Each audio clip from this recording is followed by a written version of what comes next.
എടാ, ആരും കറങ്ങിയിട്ട് കാര്യമില്ല. അവിടെ ആരൊക്കെ വരുന്നുണ്ടെന്നൊക്കെ നമ്മൾ കറക്റ്റായിട്ട് അറിയും.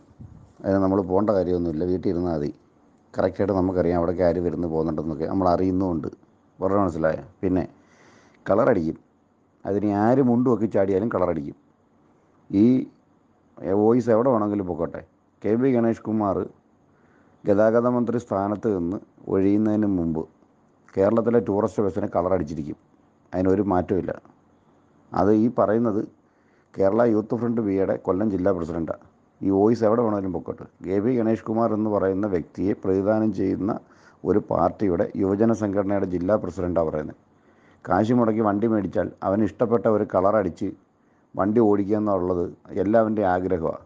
അതുകൊണ്ട് ഈ നാട്ടിൽ തീപിടുത്തമോ വൻ ദുരന്തമോ അപകടമോ ഒന്നും ഉണ്ടാകാൻ പോകുന്നില്ല. പറഞ്ഞ മനസ്സിലായില്ലേ? ഒരു കളറ് കൊണ്ട് ഈ നാട്ടിൽ ഒരു അപകടം ഉണ്ടാകാൻ പോകുന്നില്ല. ബാക്കിയുള്ള ഈ പറയുന്ന കളറിനെ എതിർക്കുന്ന ആൾക്കാരൊക്കെ വന്നിട്ട് ബാക്കിയുള്ള കാര്യങ്ങളൊക്കെ നിയന്ത്രിക്കട്ടെ.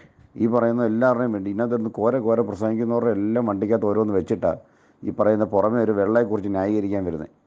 സ്വന്തം നാട്ടിൽ നടക്കുന്ന അഴിമതികളും ഈ പറയുന്ന ഈ നിയമലംഘനങ്ങളൊന്നും ആരും കാണുന്നില്ല. അവർക്കൊക്കെ അങ്ങ് വെള്ളം ഉണ്ടാക്കി വെച്ചാൽ മതി. ഒരു കാര്യമില്ല. ഇത് കളറ് വരും എന്ന് പറഞ്ഞാൽ കളർ വന്നിരിക്കും. അതിനൊരു മാറ്റവും ഇല്ല.